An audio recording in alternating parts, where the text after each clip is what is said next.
Hello, I'm Kads, and welcome to today's video. So today we're going to be talking about my fusion plan for getting the Cowardly Lion. Of course, he is the first champion that second champion that we'll acquire after Dorothy. But he's one of the first champions we'll get to acquire for free-ish from the Echoes of Oz event, as you can see here with the lovely green-inspired, Oz-inspired Bastion. But yeah, let's dive in to the Lion himself. Excited to talk about this guy. So he is a legendary Skinwalker Magic Affinity champion, the Lion, or the Cowardly Lion here. And yeah, basically, I kind of see him as like 2026 version of Martyr, more or less. That's kind of where my mind goes when it comes to where he kind of fits in. We'll talk about exactly where I might plan to use him in the future, if that's not a dead giveaway. But yeah, let's dive into his kit and talk about whether or not you guys should be interested in going for this champion. So starting off with the A1 here, triple hitter, which you always love to see, and it has a chance to, each hit can steal turn meter 5%. So this is kind of like a Visix, but a triple hitter instead of a double hitter. Maybe Ruella as well, it would be more of an analog. And the damage of this skill increases by 10% for each skill successfully activated by allies under fear or true fear. So if your team bypasses being under fear, then you get more damage on A1, but ideally you're not realistically in that situation, so you may not, or I guess hopefully you don't have to deal with that, being under a fear, but happening to get lucky and getting your skills activated. But I guess if you are in this situation, then you get a little bit of a benefit. Kind of depends how you want to look at that. A2 here, attacks all enemies before attacking, places increased defense and fervor on all allies, which is a great set of buffs, fairly unique as well. And then he can place a true fear 100% chance when booked on a 3-turn cooldown on all enemies. So he himself can place true fear on the enemies. And unfortunately, I wish, maybe if enemies failed to activate their skills when they're under fear, maybe that would be a little bit better than having your enemies also succeed in bypassing the fear. But regardless, I guess you could get the benefit on the A1 from that. But again, it's a 3-turn cooldown on the other ability, so you're not really going to get around to the A1 all that much. And I have a feeling that he's not really much of a damage dealer, but I haven't really seen the multiplier, so we don't really know that for sure. At least I don't know that for sure. But I think this is kind of his main kind of appeal, bread and butter ability here, because it's a counterattack AoE, so on the entire team, and reflect damage as well. And then a passive effect here is that while you're under these buffs, i.e. counterattack and reflect damage, all allies, including himself, will ignore shield and strength buffs when counterattacking. And then as a nice bonus, your allies will ignore shield buffs when reflecting damage. So if you are under a shield and you attack a Cowardly Lion comp after they put the buffs up, then you will damage yourself underneath your shield instead of having the damage reflect into your shield. So this is once again on a 3-turn cooldown, but note, this is not an attack. So obviously when it comes to AoE counterattack, this is why I was thinking that he's kind of a modern day Martyr, and he's basically tailor-made for Fire Knight.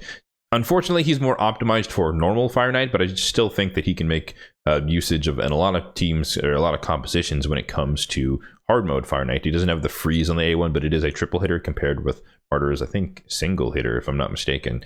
So, but more importantly, you get the counterattack and the reflect damage. So the counterattack obviously combines with his A1, which is a triple hitter, but anyone else on the team who has a double triple hitter, you're going to get all of their counterattacks, assuming you're running the strategy on hard mode Fire Knight, where you allow the boss to take 1 turn. That way counterattack works. Otherwise, you'd want to run double ally attack. But moreover, you also get the reflect damage buff, which does count as a pip into the shield, provided that you actually take physical damage. If you're under a shield and he does not hit through the shield, then it will not count because he didn't damage himself because he hit through the shield. So just to compare apples to apples, let's just take a quick reminder of what Martyr's kit is. And unfortunately, I don't have her. I've wanted her for a very long time, specifically for hard mode Fire Knight, but I think the Cowardly Lion's going to kind of take her slot unless I happen to pull her up this coming weekend or something like that. But she has the AoE provoke here, but it's on a 4-turn cooldown. But this is her bread and butter ability: counterattack on everyone plus increased defense. So similar buffs over the course of their entire kits, but not on the same abilities. But yeah, I think he's just, like I said, he's just kind of the modern Martyr. He does her job a little bit better, arguably, in terms of specifically for Fire Knight, because now you're getting 2 sources of getting pips off of the shield, with the reflect damage accounting as 5 for all the members of your team, for each member of your team, and then any and all of the counterattacks will add up, plus whoever else you're running, ally attack, presumably alongside it. And then you do also have some form of CC akin to her provoke, but this is on a 3-turn cooldown. So on the passive, last up, whenever true fear is placed on this champion, removes all debuffs from this champion, resets all cooldowns, and gives an instant turn. So unfortunately, this is on a 4-turn cooldown. I mean, I guess it'd be a little bit too powerful if this was on, an infinite or a 1-turn cooldown, or it could just be activated willy-nilly. But this is kind of like a nice anti-Fabian type ability, right? Because essentially Fabian locks you out if he gets the extra turn, which is harder to come by with Lightning Cage and Ward of the Fall and all that stuff. But let's just assume, or in Mercurial stacks as well, let's just assume for some reason that the enemy Fabian gets back-to-back turns, places the True Fear. As long as this is off cooldown, then you get an instant turn, you reset all your abilities, and then you're ready to go. And the fear is removed. Moreover, that whenever this champion is under fear or true fear, their skills will always activate. So he can be under the fear debuff, but it will not impact his ability to actively use his abilities, which I guess then synergizes with the A1, where at the very least he is guaranteed to get his skills while under fear or true fear, so he can get up, start ramping up damage on the A1. And then he also has the extra chance that Fortis has, where enemies under fears or true fears have a chance of missing their skills, have a higher chance of missing their skills. For anyone who doesn't know, it's a baseline of 50-50 chance, and this increases it to a 65% chance of failing to activate your skill. Interestingly enough, he is auraless. This is like one of the few champions that's come into the game that does not have an aura, so it's kind of surprising to see that. I would have expected, you know, at the very least defense by some amount, 20% or whatever in all battles, whatever the normal amount is. But yeah, no aura on the Lion. Whoops. And then in terms of the total stats here, he's a defense champion, but he's more, I don't know, he could be a DPS. Like I said, I don't really exactly know the multipliers, but he's not attacking on this ability at all. He is attacking here and he is attacking here, so he could hit relatively hard, but I think he probably hits as hard or similar to a Martyr. I don't think he's going to be a crazy nuke or anything like that. He's more of a support, utility, buff, heavy type champion, at least in my eyes. Anyways, I digress. 17,000 on the HP, 1,400 on the defense, so decently high, but not crazy high. 105 on the speed is a really good speed, so he's going to be able to cycle through his abilities relatively well. He does have the extra crit damage that you would expect to see on a nuker style of champion, but he also does have the extra 10 accuracy because he does require it for the turn meter stealing on the A1, as well as the placing of the True Fear on the A2. So yeah, Fire Knight, Fire Knight, Fire Knight. But obviously you can make use of him in hard mode. You can make use of him definitely more so in normal mode. But I think also just people thinking very forward, thinking endgame. Cursed City, this is your guy. Whenever there is some restrictive Skinwalker or Magic Affinity or defense only, whatever it's going to be, restriction for Fire Knight variations in the Cursed City, this is the guy that you're going to want to bring in. So at the very least for that, I think he's going to be highly useful if you care about progressing in the Cursed City on a regular basis. But even if you don't, he could be a staple of your core dungeon runs either way. Not to mention his potential utility in Chimera and other such things. So if you are interested in going for him, let's hop over into the spreadsheet as we always do and talk about how to get this champion for yourself. This spreadsheet will be linked, of course, in the description box down below if you'd like to follow along for yourself. Now, this fusion is a hybrid style fusion, and that means that one, we do get a fusion token if that is of interest to you, and if that's one of your core motivations for going for fusions. But more importantly, that means that you have to collect epic fragments in sets of 25 typically, fuse them, level them, ascend them, and then combine those 4 epics fused into the legendary himself. In terms of the events themselves, we have a pretty standard layout. We have a 4 dungeons, the 4 core dungeon split. We have no event dungeon relied tournament specific to the fusion, which I guess they've kind of done away with. We've had a few instances now, at least in the past year or so, where there is an event dungeon open during a fusion, but they haven't forced us to do that tournament during a fusion in a couple of, or maybe a year or so. We have 2 classic arena tournaments. We have a champion training tournament. We have a champion chase tournament, which is this upcoming weekend. We have 3 gear hunters. Unfortunately, we have 3 gear enhancements. Then we have a champion training event, and then we have, of course, the summon rush. So the main things that stand out to me about this particular fusion are that the only bonus fragments are only available from both of these summoning events. So you have the extra 50 from the champion chase, extra 50 from the summon rush. So if you wanted to just min max and not go above and beyond, you can just do every event, including both the summoning events, but do the minimum required, and then you'll get 25 across, or 25s across the board, and then you get all 400 of the effective fragments. But if you want to go above and beyond, or you want to skip other more annoying events, then you most certainly can pull a little bit more during either one of the summoning events and kind of go that way. However, because it is confirmed at this point to be 2x Sacreds this upcoming weekend, I highly doubt you're going to want to go crazy on the champion chase unless you're just swimming in Sacreds. So if you're going to do anything above and beyond, or maybe if you have a bunch of remnant summons or fragment summons from previous fusions or anything else, maybe go for the champion chase. But I would expect that most people would probably prioritize the summon rush. That way you get the guaranteed value of a fixed amount of points per shard that you pull.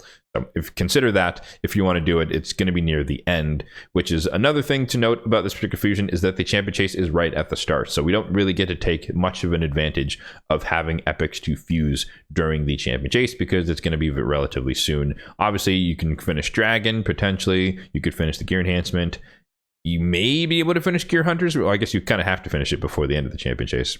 And then maybe Fire Knight. I don't know. You might be able to get 4 sets of 25 and fuse 1 epic during the champion chase if you wait until like the very, very last day, perhaps. But usually it's a bit nicer when the champion chase is the second summoning event. That way you have time to build up a bunch of the fusion epics to use them in the champion chase. Now, for anyone who's unfamiliar with this particular spreadsheet, over here on the right-hand side, we have all of the milestones for each of the events and tournaments. Anything marked with an asterisk is a predicted value based off historical precedent, and they will be updated when they go live in the game to confirm what they actually are. But I have a pretty decent idea of where they usually land, but every once in a while I am wrong and or surprised by what they elect to do. And honestly, given that they've started changing the calendar to show that, you know, how many nodes are in each event, maybe it's more accurate going forward to display this as, say, 25 plus 25 comma 25, because we know that there are going to be effectively 3 separate nodes for each the summon rush in the champion chase. So maybe it's a little bit different, or maybe it's better to reflect it that way. Let me know if you care in the comment section down below. At the bottom here, I do have my energy plan, which is not a prescription of how you need to spend your energy over the course of the fusion, but it just gives you some details as to far how I plan to spend my energy over the course of the fusion and how I allot my resources. And of course, the last thing to mention, because this is a Harbor Style fusion, is that if we hop over to the fusion potion calculator tab, we do have the amount of potions that you will need to ascend all the epics for this particular fusion. Hybrid styles are a little bit easier just because you only have to focus on the epics. So you just need to make sure that you have 12 arcanes and then 24 void superiors, because the epic is a void epic, which is generally good just because void champions are harder to come by in general, epics and legendary. So you should typically have a surplus of void superiors. I definitely know I do on my account. So keep that in mind, that that's the bare minimum. And moreover, just, you know, if you don't have that many stockpiled already, then you only have 2 chances over the course of the fusion. I do have the potion keep calendar labeled here as well, but you only have this upcoming weekend and the following weekend. If you needed to farm them, those are the only times without having to spend gems to open all the potion keeps. So just keep that in mind. If you don't have the 24, you will need them to fuse all the epics, and you only have 2 chances to farm them over the course of this particular fusion. Popping back in the game, let's talk about some of the current events going on, my initial strategy, but most importantly, talking about my supply count. For those who don't know, I do like to highlight the delta in my supplies, namely shards, gems, and silver between the beginning and the end of fusions, because as an endgame free-to-play player, I do have the capacity to do every fusion, and I do think that fusions are a lot easier to consistently do than most people think. It just depends how you allocate and spend your resources. But anyways, if you check out my community tab page, after the fusion, you'll see a summary of the deltas. But for now, we're going to take a snapshot here at 9,400 on the gems, and then 557 million on the silver. Obviously we're at 559 at the moment, but I've already run some dragon, as we'll see here shortly. So jumping into some of the events, obviously I waited until Gear Hunters. I saved all my energy from yesterday's at the time of this recording's reset and used them this morning, so I do have some Gear Hunters credit already, so 600-ish.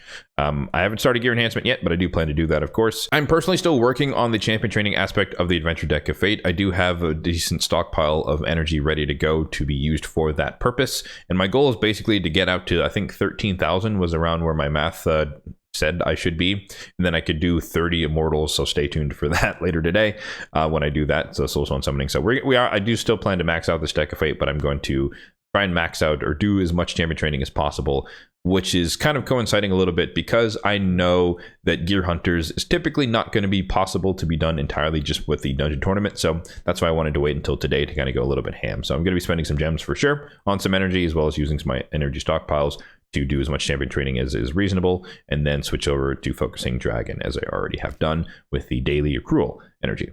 And then speaking of the dragon tournament, like I said, I've already started it and made some progress there, so I should be at around 700-ish points, 600, 700 points, give or take. Whenever loads, yeah, 800, there we go. So yeah, 800 points. Again, I saved my energy from last night's reset until today. That way Gear Hunters began, so I could get double credit for running the same dungeon they already needed to run. And then here you can see the champion chase starting tomorrow, which is going to be 2x on sacreds. When it comes to the summoning events, I am still kind of debating how exactly I'm going to approach them. The champion chase is interesting because obviously I just came off of the sacred pogo where I did pull legendary, meaning I'm back to 0 when it comes to mercy. So I am, relatively speaking, incentivized to just pull more sacreds than not during 2x sacreds, just to see what happens. If we get unlucky, cool, we're getting closer to another mercy pull. If we get lucky, cool, we get a new legendary potentially. So I'm probably going to lean more towards pulling shards versus using my saved resources. However, I might fuse like one relic keeper or something just because it's doing 50 points. But yeah, still working out exactly how I plan to do that. And also depends on what the milestones are. If there's a relatively low one, then it might be easy to just pull, 5 or so sacreds and get it done and move on. But if it's a lot higher than I expect, then maybe I'll have to change my approach a little bit. So I'll kind of have to see about that. But obviously there is going to be some guaranteed events for the other 2 champions. Obviously we get Dorothy for free. We get the Lion from the Fusion. Not Queen of Hearts. Azilda is probably going to be some champion chase BS that low spender free to play don't really have access to unless you can win a champion chase with a bunch of resources that you have saved up for months and or years. And then you have the Tin Man and the Scarecrow, who to me seem relatively underwhelming, but maybe I just need to see them in action to truly understand what their potentials are, and that will determine whether or not I actually care about going.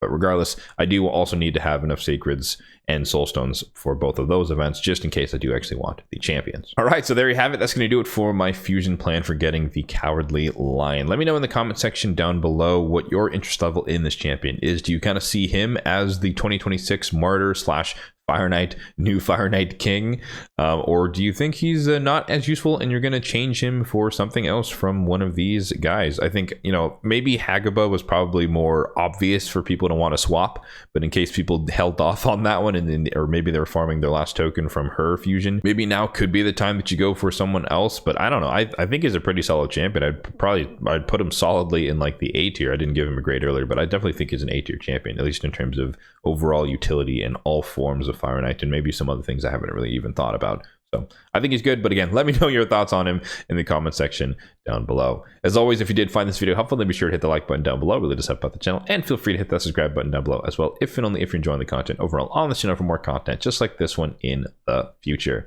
Thanks for watching, and have a good one.